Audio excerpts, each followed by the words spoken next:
And we're back. Hi! Hey! Welcome back to Bitches and Pajamas. Woo! I said bitches and pajamas. It's bitches in pajamas. We're wearing We could pajamas. just not be wearing anything and have our pajamas right next to us. I'm gonna do a hard pass for our sake and the internet's sake. But then the question we answered in our last podcast, you guys can go check that out. Yeah. The question we asked in our last podcast could be answered, and we could change the answer to a yes.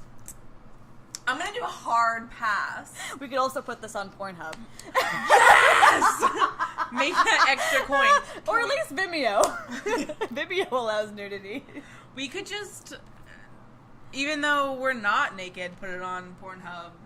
So, on the subject of not nudity, what are we talking about today? We are talking about going back to school. So, for all of our young students, young people watching this Grasshoppers. podcast, don't look up Pornhub. Oh, shit. I mean, I didn't think about, okay.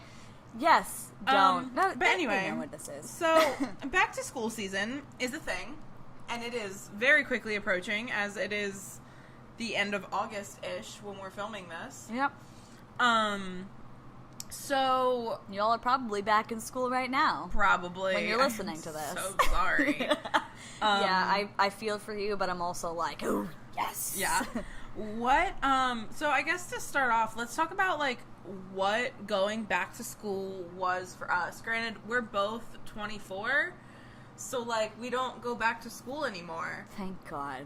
I'm sorry. I'm done. I'm done.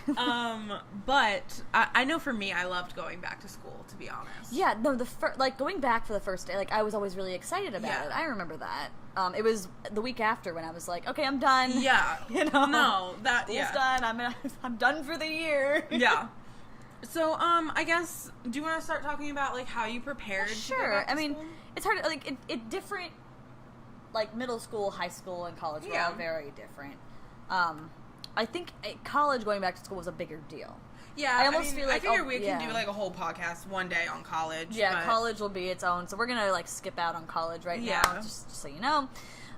Yeah, I remember middle school and high school, like, we went to, like, Office Depot with our parents every year. We'd get, like, you know, we'd get the supplies we needed. Most of the time, honestly, I know nearing the end of that, we stopped going every year.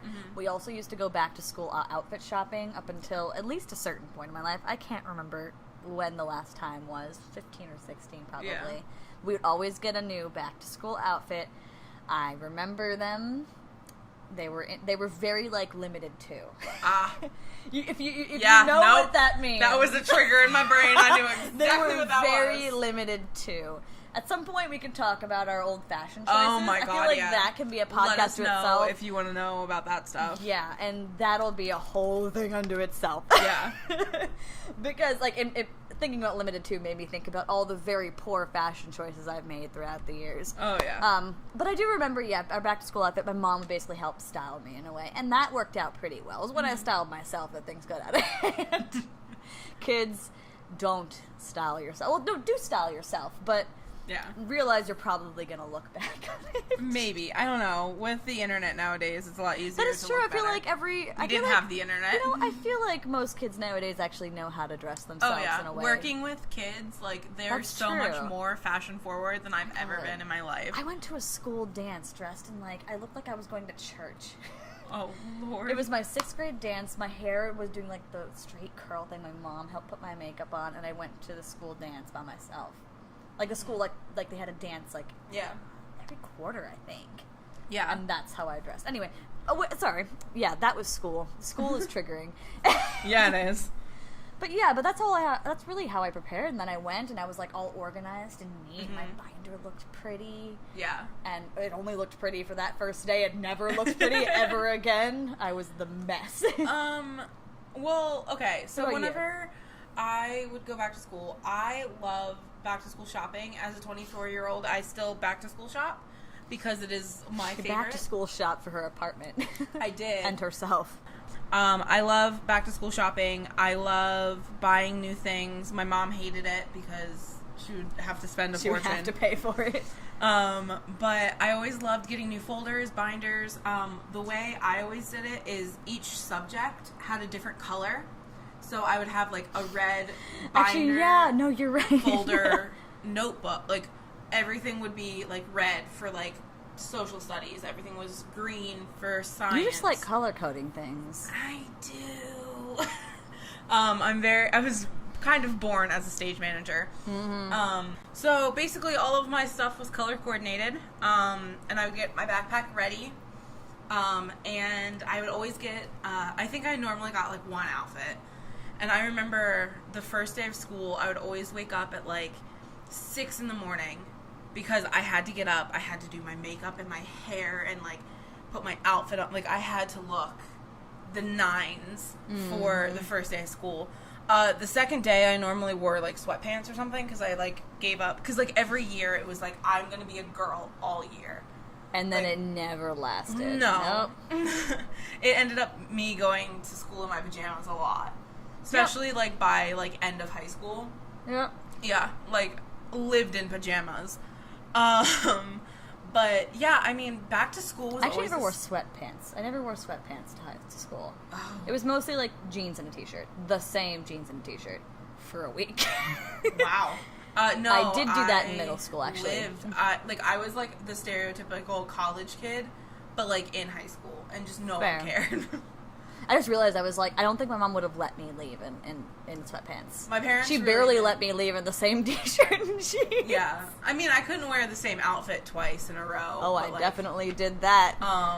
Yeah, no, I wore a lot of really comfy clothes because, especially towards the end of, like, my high school, like, whenever, like, in high school and stuff, I would do a lot of musicals and shows and stuff. Yeah. And there were a lot of, especially like my senior year, there were a lot of nights where I was there until like 11:30 at night. Understood.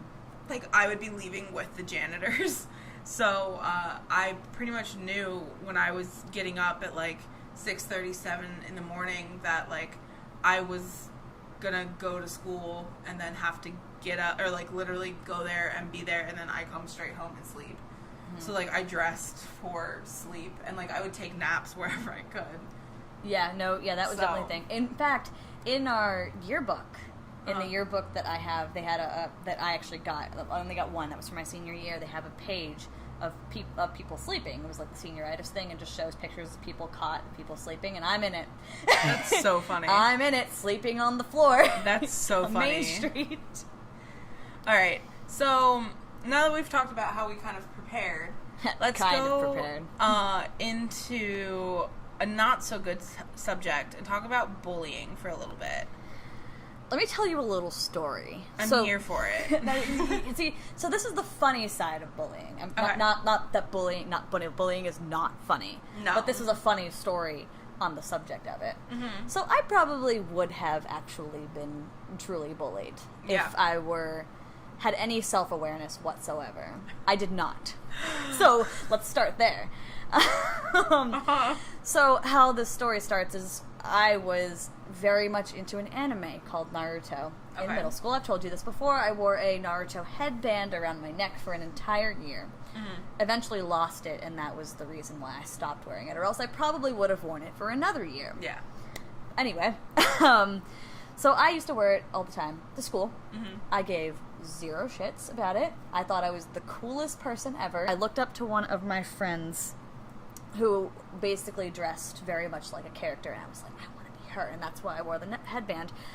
Some girls in class, it was in gym class, I was wearing it in gym class, don't know how I got away with that, and like they were laughing, and they went up to me, and this one girl said, hey, is that a dog collar?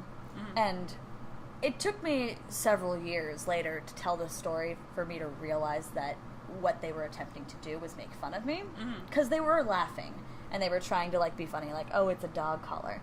I took this to mean, oh, poor babies, they don't know anything about Naruto.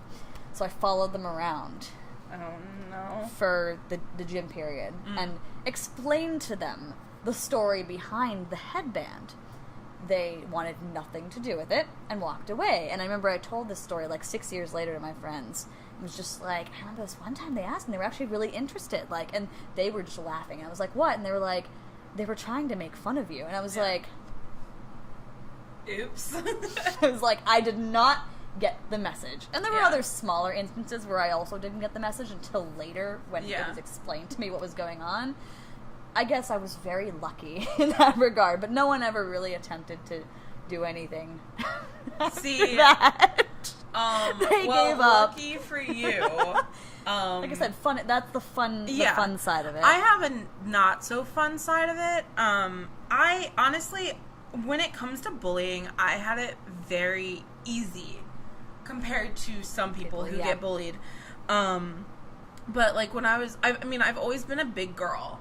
So I remember in elementary school, there was this boy, and he would make fun of me for being fat all the time. And like, you know, I couldn't go down this, like he would tell me I couldn't go down the slide because I would get stuck. Or like, he was Boys. awful to me. And to be honest, we ended up becoming friends by like senior year, we actually became friends. And I remember being like, why am I friends with you? Because you were so mean to me as a kid. But then I was like, we were in like kindergarten. Like he probably just wasn't aware. Mm-hmm. And then I remember when I got to I was in like 4th grade. There was this other guy, not the first guy. He would pick on me. We had a carpool, so after school you would go outside and your parents would go in this carpool and pick you up. And him and I would go out to the carpool, and he would pick on me every single day. And I would always be like I remember getting in the car and being like, Mom, like, he picked on me again. Like, he was being mean to me. And she was just like, oh, honey, like, don't listen to him. Like, he doesn't know what he's talking about. And it was kind of went like that for probably like a month or two. And it only like got really bad. Like this one time I was out there and he was picking on me, and I don't know what happened, but next thing I know, he had me in a chokehold. Literally outside. We were in elementary school. He was a year younger than me, and he had me in a chokehold. And it wasn't like a ha-ha funny chokehold. Like literally was choking me and I couldn't breathe. And then finally, either I got him off, a friend got him off, or like one of the teachers, like somebody got him off of me, and like obviously I'm still here. He didn't choke me to death. But that was what it took for like the parents and teachers to kind of step in. And I remember we had a parent guidance counselor conference, and it was me, my mom, his mom, and him with the guidance counselor, and like basically they agreed upon the fact that like we could never talk to each other or be near each other because like he low-key was trying to kill me for no reason. Well, what did his mom say? Does mom say I think anything? his mom was like devastated and was kind of like, what are you doing? Like, you're so fucking dumb. Like, don't choke people. Okay, well, that there's at like least his mom was very much like, what, like, why are you doing this? And oddly enough, him and I became very close in middle school. Like later on in middle school, we became really good friends, and we actually almost dated. But that didn't actually Did anything happen. come up? Like, was anything going on at the time, or was he just a dumb kid? I don't know. I was wondering like if that ever came up. It really didn't, because it was kind of like, I remember when we started becoming friends, I was like, oh, you were the guy that almost choked me to death. And he was like, oh shit, you're the girl I almost choked to death. And then we just kind of moved on from there. And like that was kind of all we ever talked about it. Like it wasn't like something we brought up again. But honestly, I think the worst bit of bullying that has ever happened to me is just nasty girl stuff. Like girls are so nasty, mean. especially in middle school. Like they're so bad. Well, middle school is the time. I feel like in elementary school, for the most part, everyone just kind of seemed to get along. And middle school is when they're finding their cliques. Yeah. I didn't get it at the time. Like I didn't understand that I was drifting away from my friends. Yeah. Friends. But then I eventually, these are things that came to me afterwards because I was so oblivious. I eventually learned about all this stuff afterwards, and I was like, wow, people are so mean. See, I was very, like, you said you were, like, unaware. I was very aware. And I had this girl who I was best friends with literally all of elementary school, like, she was my best friend, my, like, best friend. And in 5th grade, she met another girl, and, like, that girl became her best friend, and I was, like, moved down the totem pole. Like, she was the Gretchen Wieners of, like, the group, and, you know, Katie came along, and, like, I got knocked out, and, like, I wasn't her, like, right-hand woman anymore. And that was really hard because she was really mean to me. She was nice to the new girl, but not nice to me. And it actually got to a point where, like, that ended up being a clique. And there was even... The clique ended up growing even more. And because it was just her and me for a very long time. And then more people added. And then there was this other girl who came into the group. And I remember I was at recess one day. And... for some reason, I guess they all came out early, and I came out to recess a little bit late for some reason, and literally, I kid you not, they were in, like, a triangle formation, and they walk up to me, and they go, Emily, we're not friends with you anymore. You can't hang out with us at recess. Like, you can't, like, you have to find new friends. Like, you can't be with us. And I was like, what? And they're like, we've decided to kick you out of the friend group. And I was... Like, that's a thing you can kind of, like, just do. Yeah, and, like, I was just, like... I just remember being in shock and being like, what are you... Okay? And I just remember them walking away and, like, I was not allowed... Like, they wouldn't acknowledge me or anything. So I remember we had a hill, and I would sit on the hill for... I sat on it for, like, 2 days by myself at recess, because I had no friends. They were my only friends. And after, like... I think it was, like, the 3rd day of sitting on the hill, they came up to me, and they were like... And the same girl who said, we're not friends with you, you cannot hang out with us, looks at me and goes, why have you been sitting on this hill by yourself for 2 days? Like, we've been, like, wondering why you weren't hanging out with us. So, like, why aren't you hanging out with us? And I was like, because you literally said I wasn't allowed to hang out with you. Like, yeah, I couldn't speak to you, couldn't look at you. And she was like, we would never say that. And I'm like, are you fucking kidding me? Like, if vlogging existed at the time. Yeah, like, it would be on camera. It was insane. Like, and they, like, all of them, the whole group was there for both incidents, and they pretended like nothing had happened.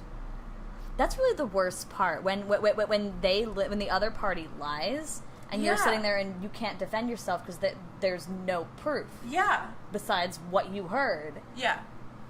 And the worst thing is when no one else believes you. Yeah. And then, like, there was another group of people that literally, they, like, were like, oh my god, yeah, like, let's be friends. And, like, I remember, I would follow them around. And, like, they wanted to be my friend because, like, the teachers liked me. And, like,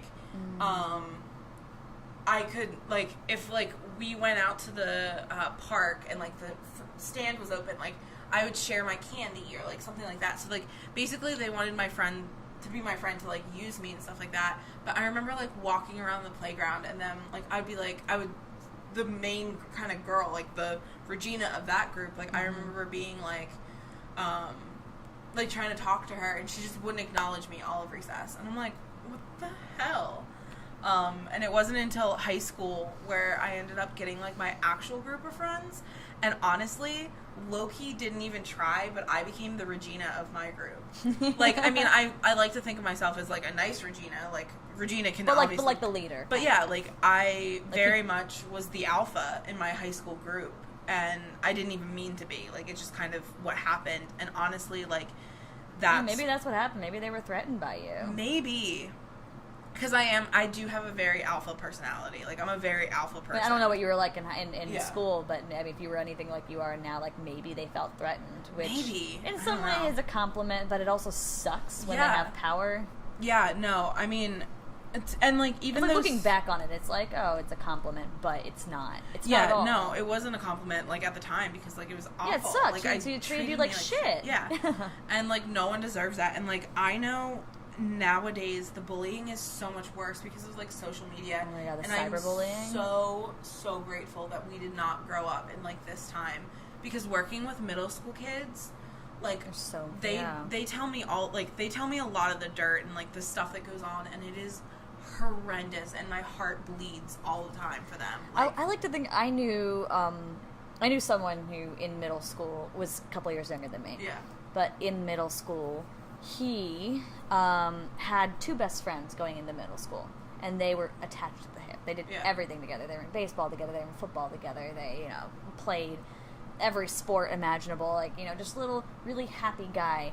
And he was such a sweet guy that unfortunately in middle school, sweet guys, like the ones who are actually sweet, get trampled all over and turns them into douchebags. Yeah. In a way. And I remember he people kept calling him faggot, kept calling him gay. Sorry to use slurs, but that's exactly what they called him. Yeah. His friends ditched him for other friends. Like, literally just, and started making fun of him, too. And I know that those friends didn't mean it like that, but because they were drawn in by the pressure, they did the same thing and left him behind, and even though he defended them nail and tooth, they wouldn't do it. And he had the worst time in middle school. By high school, he had a much better time. But it definitely took its toll on his attitude, on how he looked at people and relationships. Yeah. And just hearing about that, it's just even guys can be nasty. Because guys face the pressure, and the girls certainly weren't nicer to him either. No. Because even though he was a sweet kid, he was looked down upon. Yeah. There, my actual one of my best friends in we were friends from elementary school up. We actually dated. Our relationship's very complicated. But sophomore year, he had one of the hardest years I've ever seen a kid go through. And kids would pick on him all the time, and for no good reason. There was no good reason for him to be picked on. And, he didn't know how to cope and defend himself and, deal with that. And the only way he knew how was to be violent. And, he would get in fights, and he got in so many fights in 1 year, in sophomore year, that he was one fight away from being expelled from the school. And honestly, and this is a humble brag, but if it wasn't for me, he would have been expelled, because basically by that point in time, everybody knew I was his best friend, and we were. We kind of, went together at that point, and if anybody caught wind, because, everybody knew when, he was going to get in a fight, because, random guys in the school would start shit with him so that they would fight him, and so if anybody heard that they were, starting shit, then they would report straight to me, and I would have to, either calm him down and be no, we're not going to fight this guy. He's saying really nasty things, and he's doing it to make you fight. And I would have to either talk him off the ledge, or there were several nights that I would spend on the phone trying to contact the people picking on him to be knock it the fuck off. I remember, actually, the girl that I was best friends with in, elementary school and stuff, I remember her texting me one night and being hey, my boyfriend just told me that his friend is planning on beating your friend's butt, in 2 days. And I remember calling her and being can I talk to your boyfriend? And, literally on the phone with her boyfriend being okay, please, talk to your friend. And, I would go from, talking to her boyfriend and him talking to, literally me and him, he would communicate to his friend and I would communicate to my friend, and I literally diffused a fucking bomb in one night, and my friend who was getting picked on, he at some points he didn't even know people were starting shit with him and trying to get to fight him because I would diffuse it before it could. Why are people like this? I don't know. By the end of that year, it was different people's goals to get him kicked out of school because he was so close to being kicked out of school. People just think it's funny. Yeah, they think it's funny and they don't think that it's going to ruin someone's life. And well, even if they do think there are people who do think it's going to ruin someone's life. They just don't care. No, and it's horrible. It's like, oh, that person deserves to have their life ruined. For what reason? Yeah, like, and he had his own shit going on at home. Like, ugh, it killed me. But so, like, I think because I was I've always been very mature for my age, I was able to see that, and I was able to, like, comprehend the situation and, like, know that obviously it was wrong and that, like, people were doing things for certain reasons. So I was able to, you know, deal with the situation. And I think that's probably where some of my, like, problem solving, because, like, I'm really good at problem solving. And I think that's probably where it all kind of started, was, like, just dealing with people in school. Well, like, on this subject, like, if first of all, if you have a friend who you know is being bullied, even just the simple standing up for them, whether it be telling the other guy to knock it off, sometimes just one person telling them that like, you know, you're bad, even if it's just one person, if someone's against them, that's not the person they're bullying, they might step back. Yeah, no, 100%. Because they, you know, for the most part, when these things happen, no one's intervening. Yeah. I remember very specifically this one time we were outside. We had, like, food trucks outside of our high school sometimes. Going to a bougie school. I didn't really know about this for a while. Yeah. I was very unaware, as you know. Yeah. But there was, like, an ice cream truck, but then there was also, once, like, there was a pizza truck sometimes. I think it was on Wednesdays. I don't even know. Pizza, sorry. But it was, like, a thing. And I remember we were standing in line, and there's this one guy who's, like, sitting there talking on the phone or something, and these three guys come up to him. Literally, they come running and just start kicking him. He's on the ground. What the hell? They just start kicking him. And first of all, we're outside, well away from the school. There's no, there's no teachers around. Yeah. And we're all just looking around like, what, because first of all, you don't want to, like, step in those situations. Like, someone tried yelling, hey, knock it off. Someone tried saying no. Someone threw their cup at one guy, but they didn't stop. Yeah. And then next thing we know, they're gone. They've run back to the school. I feel like they wouldn't do that. And this guy just gets up. His, like, lip is bloody. He's got, like, a bump on his head, and he just walks away slowly. And no one's done anything. And I'm standing there, and I always think about this. I always think about that. I'm just like, what? I don't know what I could have done, but I feel like I could have done something. Yeah. I mean, we ultimately did tell teachers, and we found him, and he talked to them afterwards. But I wish there was something we could do then, you know? It's a very tricky situation, and it's definitely one of those things, especially with, like, bullying. It's like, when you talk about bullying, you're like, oh, I totally would step in. But then when the situation's there, like, you don't. Exactly. I mean, that's exactly it. Like, I always thought that I would be the one to, but I just stood there, and all I could do was watch it and look around and be like, where's the and then I didn't know what to do. Yeah. And then after it all, I still didn't know it. Even now, like, years later, I'm like, I have no idea what I actually would have done besides after the fact. Yeah. You know? I mean, if you guys are ever in, like, a situation like that, if you guys are in school or something like that, like, I mean, if you can intervene or stop in any way, like, you don't want to put yourself in harm. Mm-hmm. Obviously, like, if you, like, try to analyze the situation, and if you physically cannot jump in and, like, stop them, then go get help. Like, it's like, like, honestly, one of you guys should have, like, run to the school and, like, one person did. Okay, but no one came out in time. Gotcha. I remember someone immediately ran to the school to get someone, and then a teacher eventually came out, but that was after the guy had gone. It was so quick. But really, like, more of us, even me, like, should have been like, we need to go get someone. Yeah. But most of us literally just stood there, like, dumbfounded. Yeah. And no one even, not even me, offered consolation to this guy afterwards. We didn't stop to say, like, are you okay? Is there anything we can do? He just walked away, and we all just watched him. And I'm like, I can't even imagine how he must have felt right then and there, as we're all just staring at him after he got beat up. Yeah. Like, that's horrible. Yeah, you definitely want to, like, I mean, obviously, every situation is so different. But, like, it can be scary to step in, 100%. Like, you can be afraid that maybe you're gonna get hurt, maybe you're gonna get bullied, but there's something you can do. I've been involved in I've been around a lot of physical fights.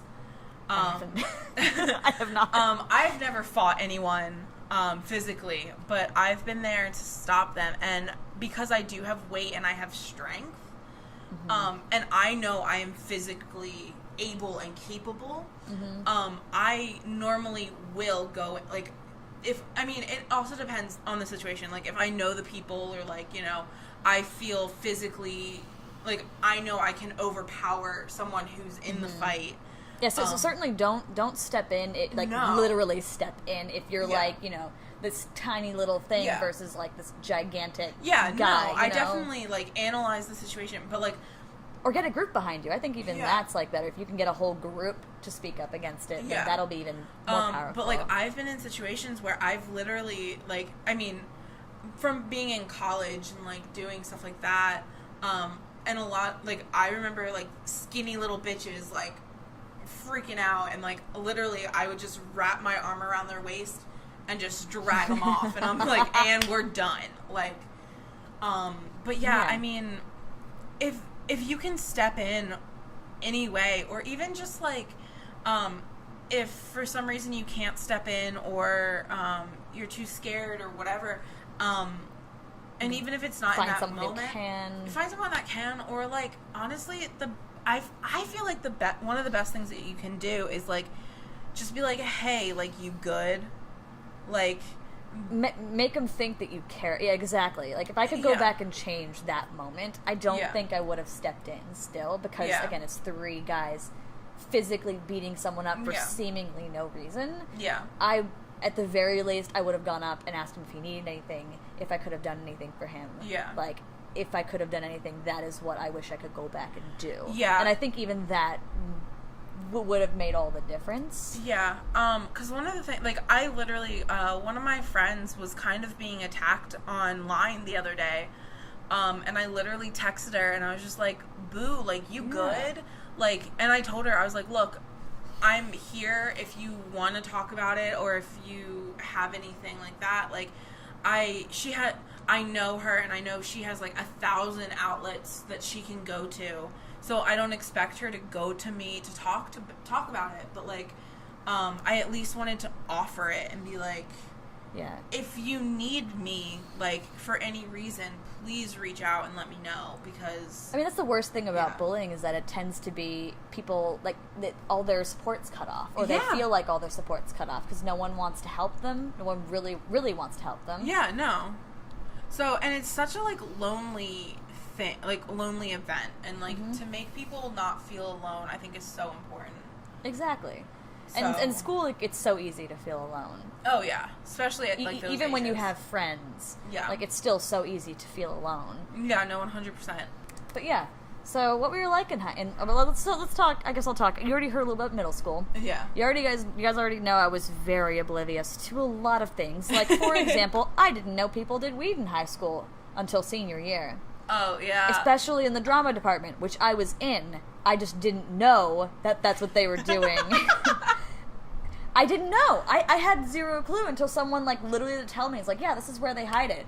I did not know a single thing. That's very, very oblivious. I was like, no one does it in high school. And the one girl that was with me was like, laughed. I was like, oh. Like, you're an idiot. Oh. I was very oblivious. I didn't know house parties were happening. This is why my parents didn't really give me curfew or anything, or didn't, like, give me a talk about parties. Because you didn't even know. Yeah, they were just like, she's clueless. Yeah. She's not going to go do anything. She's fine. Yeah. Things they tell me afterwards. But in high school, I mean, all I could say is I was a weird kid. Like, I wasn't even part of a real clique. Not that I'm not really sure what that clique would have been called. It was just, like, we were kind of weird kids. Yeah. And then I was half between there at lunch, like that little section where we literally played, like, Twister during lunch. That's so cute. Yes, we played Twister. I played Twister in a really weird leopard print limited 2 dress. I was wearing leggings underneath. Shiny leggings. Oh, of course. With boots. I looked like a hot mess. Oh, my God. It was really bad. Oh, they looked like leather leggings, but, like, slightly shiny. Oh. And a leopard print pink dress. I can find this picture for you. I will Please do. So I can love this. Frame it in our apartment. But that's a talk for another time. But then I also spent part of my lunch in the music room. Yeah. So I would either be hanging out with music people, or I was just in a practice room. Gotcha. Just at a piano, whether it be with friends or just by myself. And I mean, I was not a cool kid. Yeah. But I also wasn't, like, against the cool kids. I guess. Gotcha. Like, it's not like... You just kind of were there. I was just there. Yeah, that's really how I felt. I'm like, I was there. People knew I existed. Yeah. Like, they knew I existed there. That's about all I could say for my high school life, really. I know that you were big into your theater stuff, and that's kind of where you shined. I was more music. Yeah, I mean, for me, middle school for me, I kind of blended in. I had, I got bullied a lot in middle school. It was a rough time. My parents had gotten divorced right before I started middle school. I was dealing with my dad's girlfriend at the time, which was not a good situation. And middle school was a really dark and rough time for me. I don't remember most of it because, I kind of blocked a lot of it out. But for high school for me, we had a fall, a straight play every fall, and I always did that. And then we had the spring musical, which I always did. And then starting my sophomore year, I went back and helped my middle school. Starting my sophomore, junior, senior year, I was working on 3 shows every year. So you were just the real theater kid. I was the definition of the theater kid, and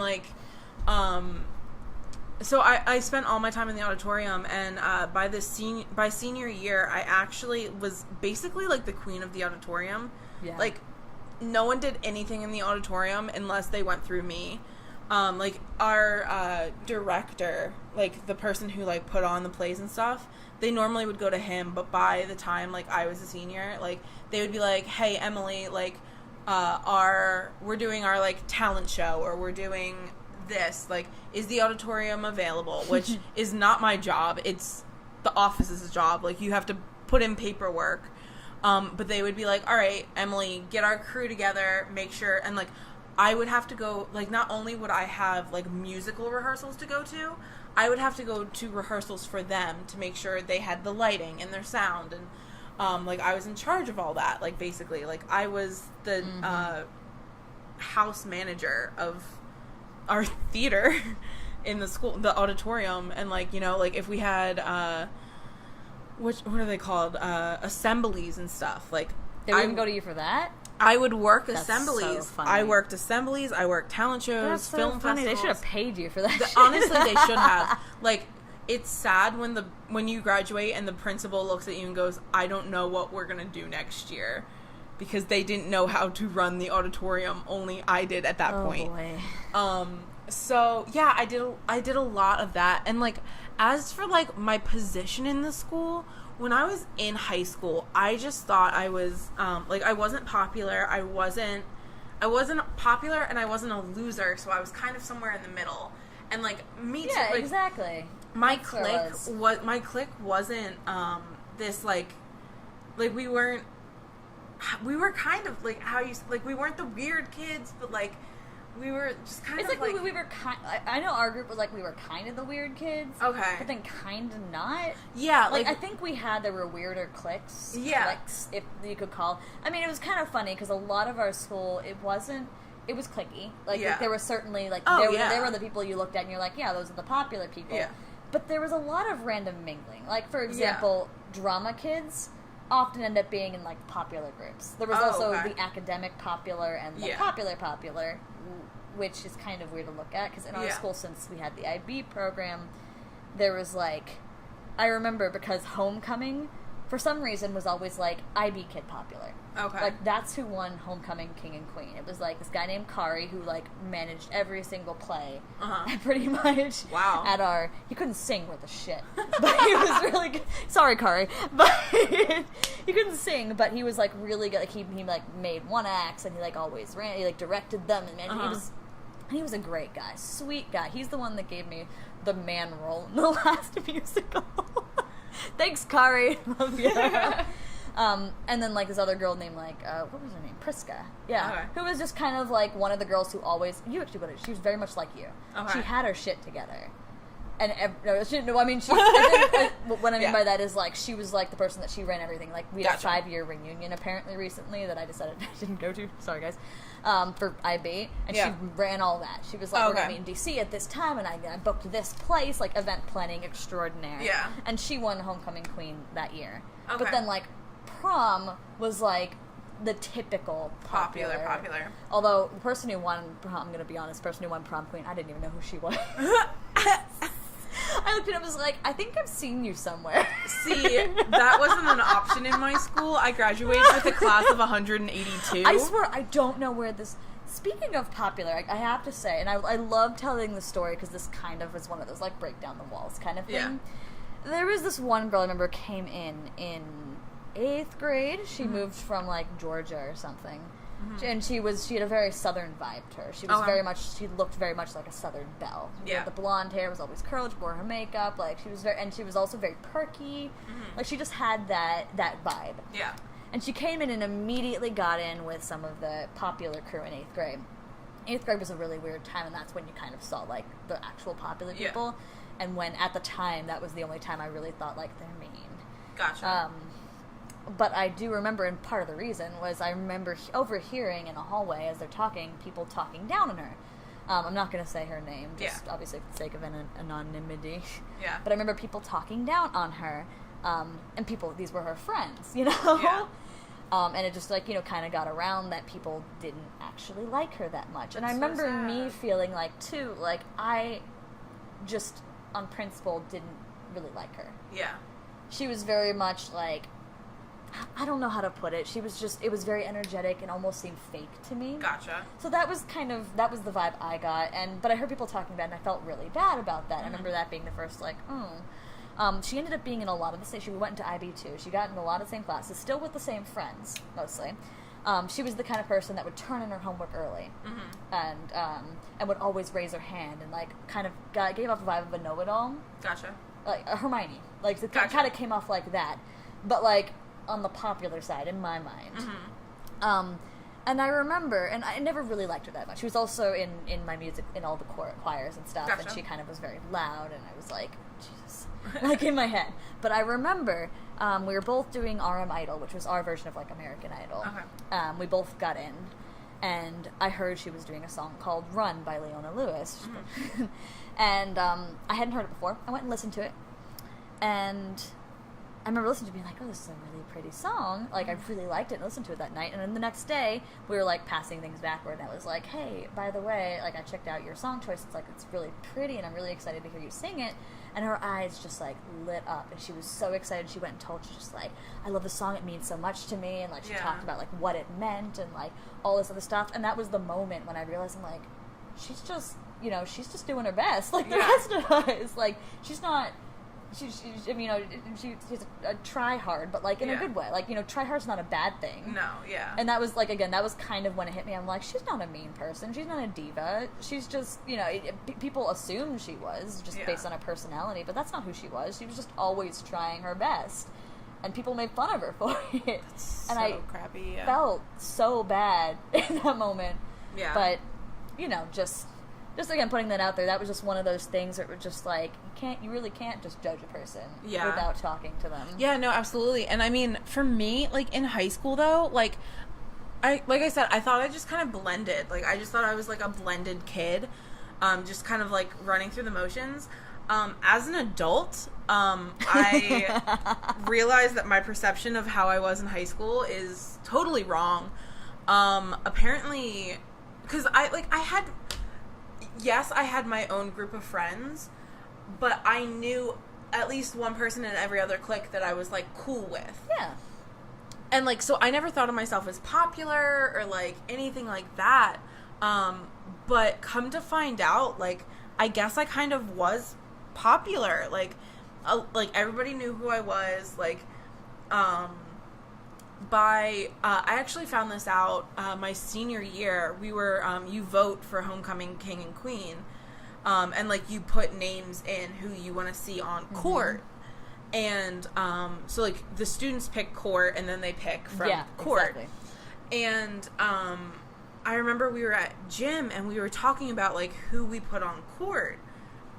And I remember, I think it was the day after court was announced, and it was the, normal popular kids that I kind of expected to be on court. There were a few surprises, but nothing too crazy. And I remember one of my childhood friends coming up to me and being like, "I'm so sorry you didn't make it on court." And I was like, "What the fuck? Like, what do you, like, why would I ever be on court? Like, who would even write my name down?" And come to find out, this friend of mine who, she really thought I deserved to be on court and should be on court, without me ever knowing anything, ran a campaign for me to be on homecoming court. And she was going around and telling people to put me on the ballot. And, like, she wanted me onto court. Oh, that's so sweet. And she was actually our vice president, like our class president, or vice class president. And so she had, like, high power in the whole thing. And she, like, ran this whole campaign. Though. And it was so sweet. And it caught me so off guard because I was like, what do you even mean? Like, why would anyone? And apparently there was, like, I think 5 people get on court, and I was the 6th. So if, like I was, like, this close to being on homecoming court, and I had no idea why. And, like, I just remember being, like, so baffled, and I went to, like, my other friend, and I was like, "Did you know about this?" She was like, "No, but, like, it makes sense, like, for you to be on court." And I'm like, I don't get it. Well, like, you did say you were, like, the Regina of your group. Yeah. People knew you. See, people knew me, and in like, a good way. Yeah, and, like, even though I wasn't, like, class president or on, like, the class, like, anything, my one friend, the one that, like, ran the campaign for me to be on, she ended up telling, because I asked her, I was like, "Why?" And she was like, "You put together homecoming." And I was like, "No, I didn't. Like, I'm not on, like," because normally, like, class president and, like, all that, like, plan homecoming and deal with that. And they're like, "We did nothing. You planned all of homecoming by yourself." And I was like, I'm confused. And, like, looking back, like, I did. Like, I planned our float. I decorated our float. I picked the theme of our, like, everything. I decorated the whole, we have, like, a wall where, for, like, the student section, and I decorated the wall, and, like, I put together homecoming, not even realizing it. And she was like, "If anyone should win homecoming, like, queen, it should be you." And I'm like, "Oh, shit." Sweet. And, like, I was so, and that was kind of the first time that I was like, "Oh, I don't think I blend." And ever since, like, I've gotten older, like, I noticed more, like, looking back in high school, that, like, I wasn't the average person. So it's just very strange to me. I was very much a blender. Yeah. I thought I was a blender. No, I was very much, and I purposefully did that, and I think, like, I didn't, it's one of the things where it's like, you don't want to blend. Yeah. But you feel like you have to. You're like, if I stick out, it's not going to be sticking out in the right way. Yeah. Or, like, I don't want, I don't know. I was very much, I just blended in with everything. Yeah. And I remember that, it changed eventually. I still say I still have some of that attitude of wanting to blend, and I have a hard time sticking myself out there. Yeah. Obviously, it's different. You guys view it differently. Yeah. Because the first time you saw me was in the video and leading something, being a leader of something. So it's different for you, but coming from that background in my life, I very much was a blendy person. No, and I totally get that, because, like, going from, like, how I perceived you to, like, now getting to know you better, like, when I first met you, I thought you were very alpha and very, very leader-y, which I think you still have those qualities, but they're not the qualities you like to lean on. No. And I like to lead, but I don't go to them. I don't go to that first. Yeah. I give everyone else the opportunity to do that first. Yeah. Which I, in my head, I always thought I was someone who blended. But now I realize, like, I am an alpha, and, like, that's where I thrive, and that's where, like, if I'm not, like, and I never thought I was like this, but if I'm not alpha, like, I get frustrated very easily.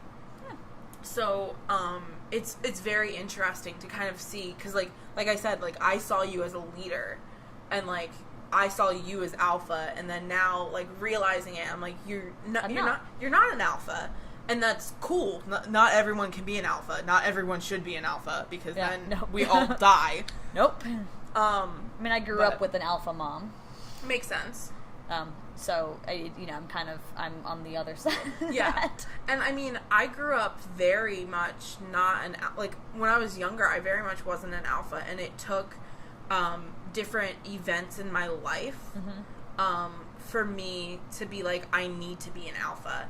And that's just how, like, I didn't force myself to be an alpha, but, like, because of those course of actions, I turned into an alpha. And honestly, I love being an alpha. Like, I don't know. I think I thrive better that way. Like, if I'm not an alpha, like, I just don't think I thrive, and it's just not how I am. I like looking back. I think about looking back at life, at my life, and all 24 years of it. Pretty much. No, I just do, and I think about the progression I've had. So, like, where I'm at right now, which is very much, it's not alpha, it's not even really particularly out there. Yeah. But it's I'm getting there. Yeah. Like, little by little building up confidence. From a very young age, I've always been super shy. Yeah. I always hid behind my mom's leg. I never wanted to sing in front of people, perform in front of people. I wanted to perform and do things, but I didn't want to do it. Yeah. You know, like in concept I wanted to, in reality I didn't. Yeah. And as the years have gone on, I've very slowly just grown. Yeah. And I always forget that sometimes. I sit here and be like, God, Domi, why didn't you do that? Why didn't you say that thing? Why didn't you say the thing that you meant? Why didn't you, do this?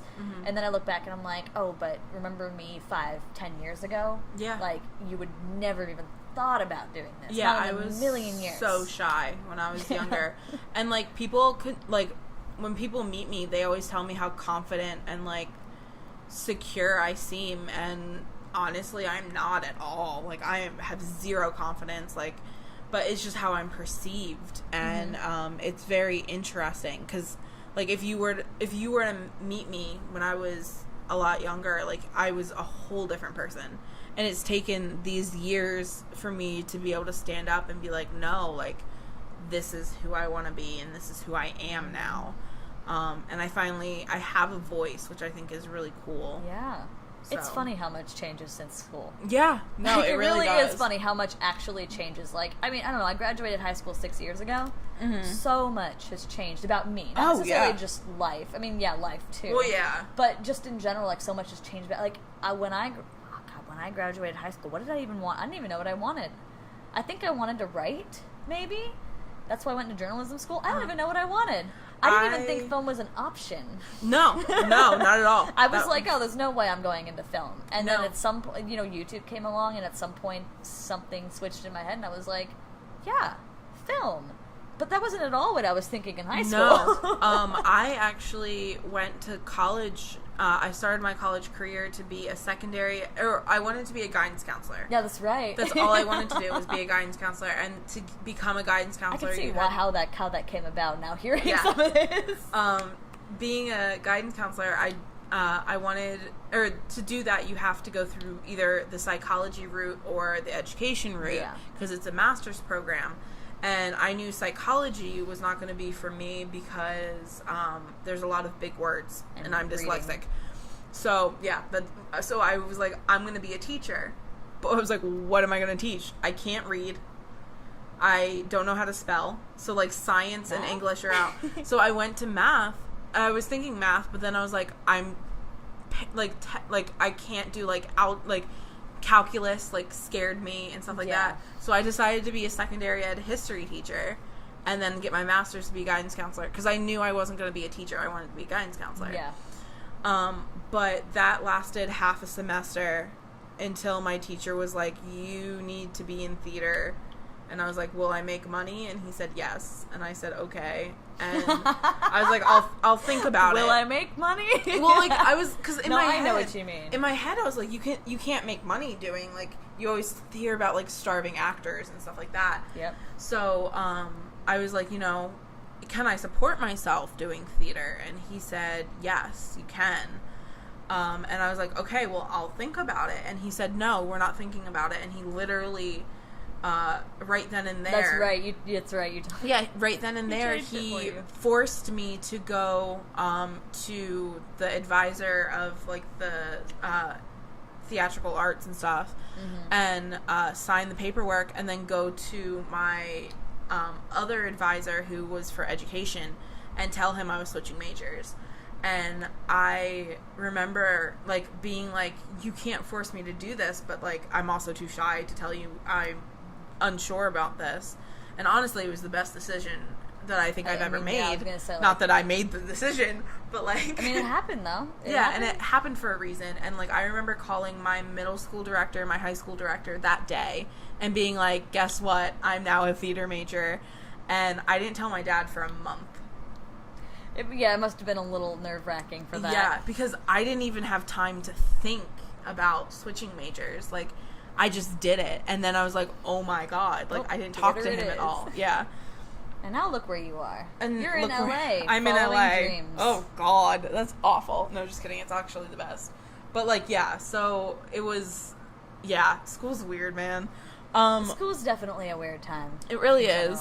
Well, we are getting to the end of the podcast. Yeah, I mean, there's so much more we could talk about. Oh, yeah, 100%. And maybe some other time, if you guys have any subjects you'd like us to talk about. Yeah, let us know. Let us know in the comments if you're watching this. Well, actually, in the comments on SoundCloud, too. Yeah. Twitter. We got a Twitter. We got all we have an Instagram. All the things the kids do. Before we go, yeah, what is your biggest advice for kids going back to school, high school, middle school, even elementary school? What's your biggest advice about school? Do the things you want to do. Yeah. Because the things I look back on and regret pretty much the most are the things that I didn't do when I had the chance. And I know this sounds so cliche because everyone says it, but it's the reason that everyone's saying it is because it's so true. Yeah. Like, all the things I didn't do, for example, any choir auditions or all-state auditions or solo auditions. Like, for me, I did a lot of musical things that I regretted. Trying out for this thing, being a leader in this club, anything like that.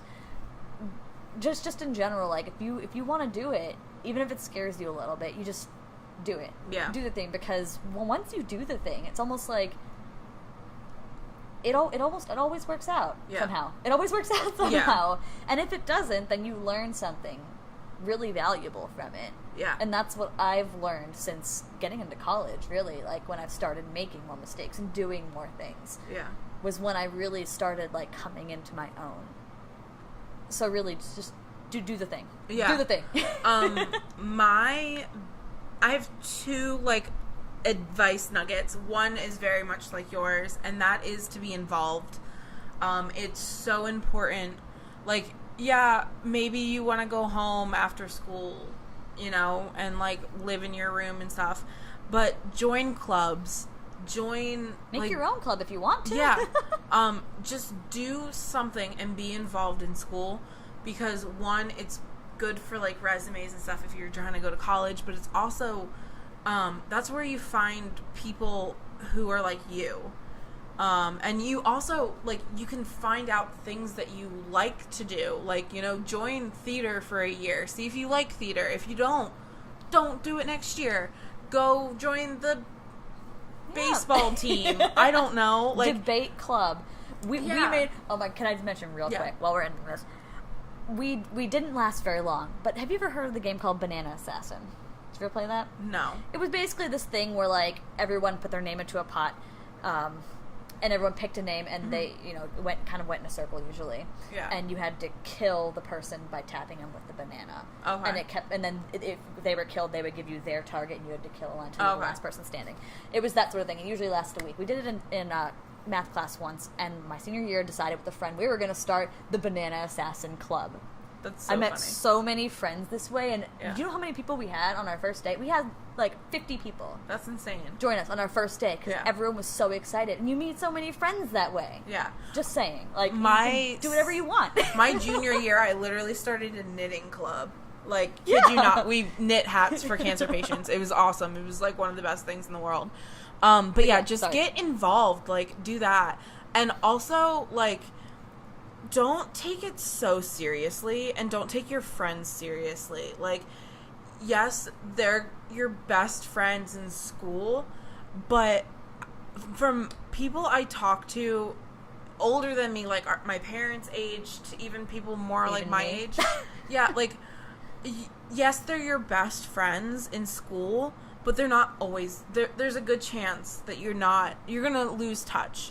Like, at this point, I really don't talk to any of my high school friends, and, like, it's a shame, but it's, you know, you grow apart. Like, as much as, like, you don't realize it, like, you're forced to hang out with those people. We're also all a little stupid in high school. So yeah. Even if you do continue to be friends, most of the time they're going to be like, I was an idiot. Yeah. And we're all going to be like that. So don't take what they say so seriously. And we all grow and we change, and it's scary, and it's, but it's important to realize that, like, you will most likely grow apart, and that's okay. I hope you enjoyed this episode of Bitches in Pajamas. Yeah, I think we talked about a lot of really important things. I hope so. And I hope you guys took some nuggets. I might have blacked out. Yeah, it kind of feels like it. I hope you guys took some nuggets of truth from this, and if you have any other advice or any other stories, do share them with us. Like, we want to hear. Yeah, like, leave comments, tweet us stories. If you're feeling like you need someone to confide in a little bit, hey guys, we're here. Hi. Also, if you need advice, send us stuff you need advice on, because maybe we can do a podcast about that. We can, like, kind of do a Dear Abby situation. Emily with the brilliant ideas. I try. All right. But anyway, follow us on every platform that you can, because why the fuck not? And please, we're desperate. Yeah. Share this with a friend or someone that you know is going back to school or has already gone back to school or whatever. Yeah. Anyway, right. See you guys next time. Bye. Bye.